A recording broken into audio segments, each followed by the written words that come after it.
Hello, and welcome to this lecture on the new monarchs of early modern Europe and the politics of the Renaissance and beyond.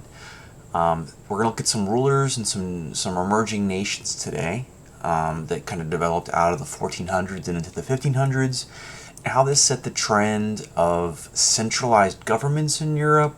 It set the trend for absolutism in Europe that we're going to look at in Unit 3. And eventually led us into, things like the French Revolution, you could argue. But that trend to these all-powerful monarchs that somewhat existed in this time really becomes solidified with these new monarchs and gets just further strengthened and centralized over the centuries. So let's kind of see where this trend started. So again, looking at this map here, and you could find more detailed maps that are maybe in higher quality than this one. But this one kind of shows you Europe around the year 1500, 1492 or so. You see tons of different nation states. The Holy Roman Empire is an empire, but there's tons of different Germanic lands in there. And if you go into like France or a lot of these other places, you're going to see these areas broken down even more. The Ottoman Empire, maybe not so much, but within a lot of these places, you're going to see kingdoms and holdings broken down. Some estimates showing you over 1,000 different little kingdoms that have maybe their own language, government, etc. But we're going to see how this really starts to become, this continent really becomes centralized and normalized, so that by the time the 1900s roll around, we have the idea of what an Austrian is, or what a Spanish person is, or what a Portuguese person is, or what a French person is. And that usually means they have a specific language, a specific set of beliefs and systems and culture that is different from their neighbor. For the most part, that's arguable, and there's differences and difficulties with that model as well. But that process kind of starts here. Because from the north of France to the south of France, what makes someone quote unquote French? First of all, that doesn't really exist in this period. But second of all, there could be different languages across all of these areas. They're not going to differentiate too much, but there are some differences. But what kind of sets Europe on this stage to become centralized under common banners and things like that? Well, that's the new monarch. So we're going to look at some examples of the new monarchs, and I'm going to start with the two nations that fought each other over the 100 Years' War, and let's look at France first with Charles VII. Charles VII was one of the victors of the 100 Years' War. You could argue that France won the 100 Years' War. Under Joan of Arc and, after her execution and stuff, that could have, I think, been stopped by, or at least helped out by Charles VII. He maybe could have saved her, some would argue, I believe. We see a centralization process occur inside France. And what does that look like? And what I want you to do is to kind of compare what we see in France to what we see in Spain and what we see in England, and see what are some similarities, what are some differences, and what really makes someone a new monarch in this period. So first, we see a control and a limitation on the power of the French nobility. Charles VII steps in, and he really tries to get the French nobles, who, if you know your feudal system, the nobles are right under the king. The king's under the pope or god or whatever. Then you have the king, and you have your nobles, and you have your knights, and then you have your peasants. Merchants are sometimes right above peasants, right? And arguably so. Merchants in cities, the bourgeois, the burghers, they had more rights than your typical peasant did, almost always. But in France, we see, for example, the controlling of the French nobles. A noble, in the eyes of many nobles, and this is across Europe, not just in France, but a noble was a rich family that had, one land, one kingdoms, one privilege and prestiges. And often these were, favored and recognized by their neighbors, by monarchs, and by the Pope, by the Catholic Church. Because if you had noble protection, that meant, if an invading army comes in, the noble will protect you. So people recognize these privileges and the power of the noble. But a lot of times, the only thing that was really keeping a noble from becoming a king was a king. So if you're a noble, what are you going to do if there's a king in your territory? You're going to, maybe kill that king or try to kill that king to get rid of it. You try to kill the king, then guess what? You're the next king, and you have a lot more power over a lot more land. Now, again, in Europe in the 1500s and early modern Europe, you're gonna have tons of noble houses and then a king, and a king's not always going to be over a lot of land. For example, you have smaller lords and kings and leaders that are over smaller areas like Navarre or Wales or wherever. And these a lot of times these places get eaten up by their bigger neighbors. But in this period, the kings really have to look out for the nobles, because if they're not trying to kill the king, they're going to try to take land from other nobles and cause more chaos and war in your territory and your domain. You really don't want that. You want to avoid that. So again, a big task is to control the nobility. And that could mean warfare, that could mean limitations, that could mean persecutions and things like that, like with the Star Chamber in England, which we'll talk about in a second. And eventually it's going to be relatively successful in the nation states that develop in Europe. So by the time we get to Louis XIV, some of you may know from ninth grade or whatever, Louis XIV had his nobles, more or less acting like his waiters. They would fight for his attention, for privileges from him, the privilege to get him dressed or to feed him or to bathe him or to shave him or something like that. I mean, Louis XIV was incredibly successful at centralizing his power and making himself an absolute monarch. And a big part of that was getting those nobles under his thumb in Versailles, where he could keep an eye on them at all times. So they really couldn't do a lot of sneaky noble stuff and try to, kick him out, kill him, and become king. In France, we also see an expulsion of the English to keep France French and to get rid of the English that, had ports on the coast at Calais or wherever to, launch an invasion of France again. He was successful with that. Charles VII also focused on financial reform. If you're a king, you need money. You get money in a variety of ways over the years, especially we're on the age of exploration, so Spain will, start to discover some gold and silver in Bolivia and other parts of South America in a few decades. But you need money, and the best way to do it is to tax people. Nobles typically, depending on the area, they were excluded from some taxes along with the church, so you're going to tax your peasants. Your peasant farmers, which made up 90%, 95% of your population. So to tax peasants, you need to have a lot of systems in place. You need to have a government, a bureaucracy, a taxing system. Are you going to collect, cash, gold, food, typically food. We don't have regular mints and stuff like that quite yet, even though that is very closely on the way. But you have to have a system in place in order to do this. So it takes a lot of bureaucracy. In order to also have to protect this government and the system that you're building up, you need an army. So you need money and an army. You need money to pay your soldiers, right?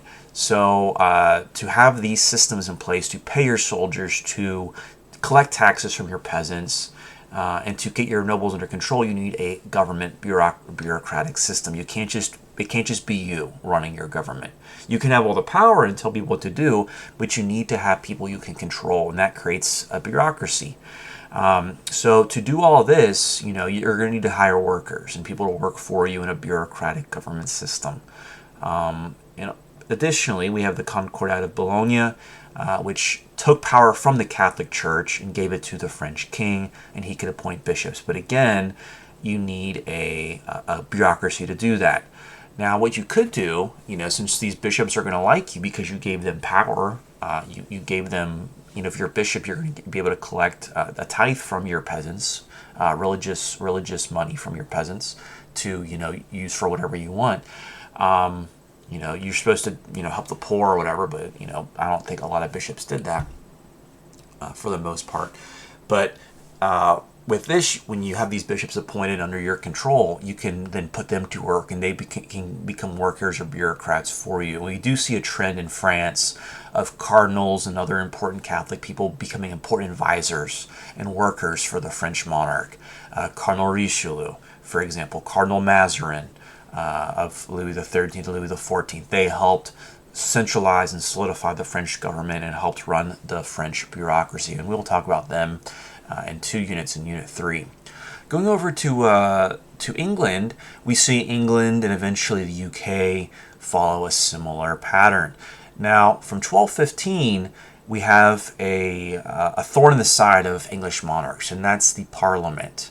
With the Magna Carta in 1215, we have the British monarch, or the English monarch, I should say, under the no, I shouldn't say under the control, but having to deal with a group of nobles that make up the Parliament.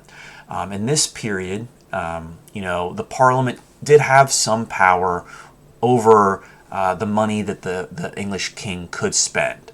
The nobles who rebelled against the King of England, King John, and forced him to sign the Magna Carta, did so because they wanted to control, some of the spending and some of the powers that the king had over the people of England, particularly the nobles. So the king has to deal with the Parliament in England. And we see this become a common trend until eventually Parliament becomes the chief governing body in England after the Glorious Revolution, which we'll talk about in a few units as well. But until then, the king is going to have to deal with the aristocrats having a lot of power in England. There were certain things the king could do. He could pull people in for questioning. One such example was the Star Chamber that the English king and eventually the queen had. Queen Elizabeth I, right, comes along pretty soon. They could pull in enemies, and typically these enemies were aristocrats or nobles that were maybe thought to be plotting against the king or doing religious crimes here and there. They were pulled in and they could be, tried, thrown in jail, or executed. But again, we do see this issue as well. We see use of marriage and alliances built in this period as well. England is a relatively weak state in this period. It's not, the strong English state we see develop around the time of the Industrial Revolution, the time of Napoleon. It's relatively small and weak. And marriages really do help England get bigger and stronger in the early years, especially with the age of exploration on the horizon as well. But they marry. We see Henry VII, one of the winners out of a English small civil war called the War of the Roses. He becomes the leader, and he marries the daughter of Ferdinand and Isabella, Catherine of Aragon. He marries her, or he marries his son, I guess I should say, to the Spanish the Spanish daughter, Catherine of Aragon, and that sets the whole English Reformation in play, which we'll talk about soon. But again, dealing with Parliament, dealing with nobles, that's a similar trend to France. And we do see, again, some work done to kind of limit the power of the nobility through the Star Chamber and other things like that. But we'll talk more about England throughout this unit and the next. But the best example of a new monarch would be the Spanish monarchs. Isabella of Castile. Castile was this big piece of Spain right here, and then Aragon is over here. I believe he also had some parts of Italy as well. But these two monarchs marry, and they had pretty sizable kingdoms. But when they married, they joined their kingdoms together, and they got a lot stronger. What do they do? After they get married in the 1400s and they join the two together, we see the creation of the Spanish kingdom. And we see, these two Catholic leaders become married and set up a gigantic Catholic power. They, again, attack nobles that challenge them. They boost the power of smaller landowners to kind of get the nobles on the weaker side. If you're a noble and you have these landowners below you trying to rise up because they're supported by the Isabella and Ferdinand, that's going to lead to some problems for you being a noble. So those nobles are challenged by smaller landowners with the support of the monarchs. Again, we have monarchs, fighting nobles to keep them in their place. And then probably the biggest thing you should know is the Reconquista. The Reconquista was done by monarchs in this region that's, pre-Spain. It's done in this region against the Muslim Moors. If you remember from 7th grade, Muslims, set up this gigantic empire from, Eastern Europe all the way throughout the Middle East and through northern Africa.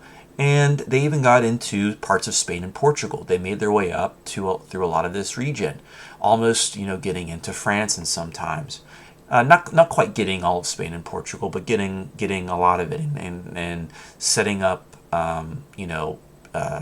Islamic structures and points of power inside Europe, frightening Christian Europe. Christian Europe, again, was incredibly Islamophobic, still has some elements of Islamophobia, as does America, but they were incredibly fearful of Muslims back then, because they saw them as these invaders that were looking to take away their Christian way of life. When in reality, Christians were usually much more barbaric, violent, and evil than the Muslims were. And also, they were a lot less tolerant than Muslims were. In Muslim lands, for the most part, you could be Jewish or Christian and, not be killed. But what we see happen in Spain is a different story. So the Reconquista finally is completed under Ferdinand and Isabella in 1492. There's a tiny part down here in southern Spain that was still ruled by Muslim leaders, but Ferdinand and Isabella, they under their leadership, under their militaries, they defeat that small holdout and kick the rest of the Muslim Moors out of Spain, finally establishing their super Catholic Spanish kingdom. Then what did they do next? Well, Christopher Columbus comes around. We'll talk about him in a few lectures. He's coming up. But what they also do is start something called the Inquisition, the Spanish Inquisition, the infamous Spanish Inquisition, that is meant to, again, make super Catholic Spain even more Catholic. And this is done with support from the Pope in Italy. But what we see happen is a massive set of pogroms and violence against people who were Jewish or Muslim. They wanted to get rid of Jewish people and Muslims, and at first they wanted just to convert these people. They said, if you're Jewish or if you're Muslim, you must convert to Christianity and become a part of our Catholic empire that we're trying to build. And this was done forcefully, and some people went along with this. And at first, for a few years, that was maybe acceptable. But rumors spread, things spread around inside Spain, and these people who converted are accused of, converting to Christianity in public, but keeping their religious practices of Judaism or Islam the same in private. So this conversion goes away, and these people are either forced to leave or killed by the Spanish government and the Spanish military, and with the support from the Spanish church. Again, this was built upon existing government laws, but this was a religious action against people that did not have Christian blood. And this is a really unique part of history. In this period, we start to see, the ideas of blood being different between people who were Christian, people who were Jewish, and people who were Muslim, or at least between Christians and non-Christian. Around the same time, we have the idea of skin color, meaning different types of bloods out there. So, black blood versus white blood, European Christian blood versus Muslim African blood. That becomes a new idea that is different from pre-existing periods. And the Spanish and the Portuguese and the rest of Europe have a lot of blame to be placed upon that system. Around the time, too, we see the Atlantic slave trade begin, which starts to see, African people, targeted for slavery, which is unique. In which slavery can be inherited and passed down from parent to child. That is new, and that's an invention from this period by Europeans, chattel slavery. It spreads to, America and stuff as well, unfortunately, but that is a new period that, you can trace back to the Inquisition, the Spanish Inquisition. Again, the Spanish were seeing, control over religion, control over the nobles. They cannot win the Reconquista without a strong military as well. And how do they do all this? Again, they have to have these systems, these bureaucracies in place, just like France had established, just like England also had established. You cannot, have a military unless you're paying them and making them do your bidding. So this is importantly set up in this period as well. So again, just to kind of sum it up before we wrap this up, Countries that developed, stronger centralized monarchies: England, France, Spain, and then the Ottomans. I didn't talk about the Ottomans, but we do see the Ottomans. They do establish a system that is efficient at collecting taxes, that has religious control. Again, the Ottomans were a lot more tolerant than the rest of Europe. They did not target Jewish, even though they're a Muslim empire, they did not target Jewish or Christian people for persecution. You were forced to pay a tax, which, today we would say that is, awful. If you're not a member of the dominant religion, you should not have to pay a special tax just to follow your religious beliefs. But for the 1500s, it was an incredibly tolerant gesture. If you were Jewish or Muslim in Christian Europe, you were kicked out, killed, etc. So the Ottomans were a lot more tolerant compared to the rest of Christian Europe. But they had control of the nobility as well. There's no nobility really in the Ottoman Empire. There's backstabbing and people you got to watch out for, but there wasn't like landholding nobility. Every piece of land in the Ottoman Empire was ruled by the Sultan, by the leader of the Ottoman Empire. You have control of religious authorities in France and England to an extent. In Spain, of course, as well, with the Inquisition and the Reconquista. You have efficient tax collection. And a lot of these leaders looked to Machiavelli. I talked about him 2 lectures ago with the Italian Renaissance. But a lot of leaders looked at Machiavelli. Keeping yourself and your people safe was of utmost importance. If that means being sneaky, violent, deceitful, if it means waging a war to surprise your enemy and make sure your enemy doesn't get strong and come after you, so be it. Do what needs to be done to keep your country safe and your people safe and keep yourself in power. Countries in Europe that did not establish a strong centralized monarchy, that could eventually come back to bite them in the butt later on. The Holy Roman Empire. Now, the Holy Roman Empire was an incredibly strong entity in this period, and has become even stronger when we see Spain and the Holy Roman Empire kind of become intertwined through marriage, thanks to the Habsburgs, which we'll talk about them a lot this year. Pretty much every unit has a Habsburg in it. We're going to see them have some success, but eventually just fall apart. They're going to have too much division, too much of a strong nobility or princely regiment in the different German states. And there's just too much separation. There's not a lot of centralization. You don't have one government or one entity ruling everything in your nation. You have multiple. And that's going to breed competition, discontent, and violence eventually. Austria is kind of an exception. They're a part of this sometimes they're not. But Austria is going to do surprisingly well at division. There may be the exception to the rule, and that's maybe because the super Catholic Habsburgs that stick around throughout this entire class, maybe that's their centralizing entity. Who knows? But Austria does stick around, and they're kind of the exception to this rule of the new monarchy. Poland is an entity that's relatively strong in the first few units, but they develop some sort of legislature that's similar to England's parliament. But it gives the parliament, the aristocrats in parliament, too much power.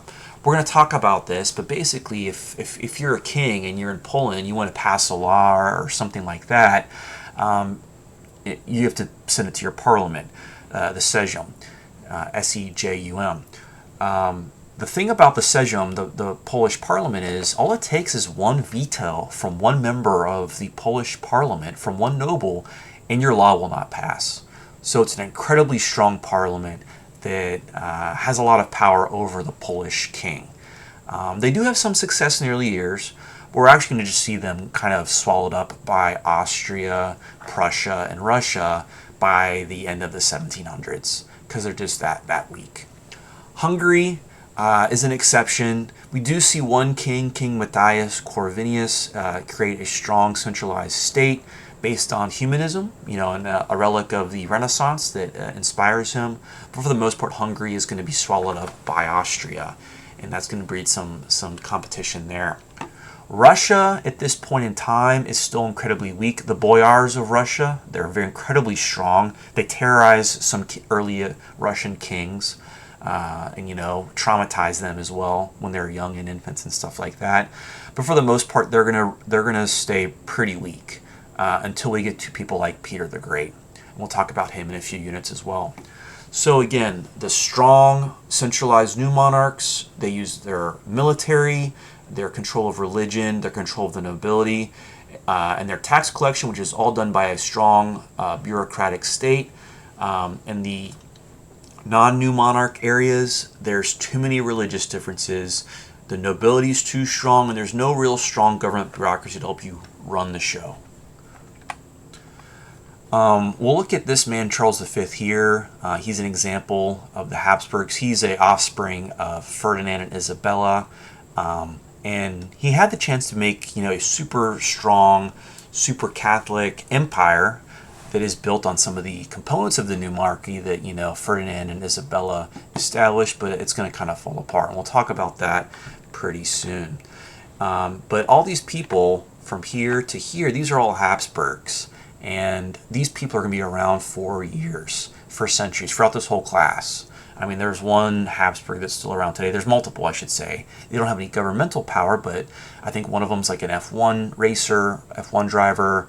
But you can kind of tell a Habsburg because they kind of look off a bit. The Habsburg chin is a very famous part of the Habsburg life, and being a Habsburg. But they all marry each other, and they have each other's kids, marry their cousins, and make alliances, allegiances that way. Some of them were successful rulers, some of them were not. It's kind of a flip of the coin sometimes. This guy over here, though, was very, very much not a good ruler. When it got to him, his name is Charles II. He became one of the last Habsburg monarchs of Spain before it became, get related to the French monarchy line, the Bourbons.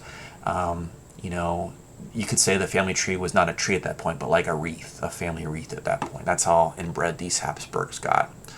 And then lastly, I just want you to think about this. We'll talk about this in class, but this is a coin minted in Spain with Ferdinand and Isabella. And just think about all the stuff that must be in place for a coin to be minted in Spain. And we take it for granted, we grew up with cash and coins and things like that in our nation. But what does it mean that you, a government entity, can mint a coin? What does it mean that you can get this issued in your country? Think of all the jobs, all of the procedures, all the things must be in place to make sure you can collect the gold from the earth, that you can melt the gold down, mint it, create this design, pass it out, have it used as currency, as cash, and then also to protect out counterfeits and things like that. So just think about everything that has to be in place. And it shows you just how we take some of these things for granted, and how it's not just ingrained in us as humans that we must make coins and money and things like that, but all things that have to go into place for this system to exist. And that kind of shows you the importance of the new monarch. All right. Thanks for watching, and I'll see you next time.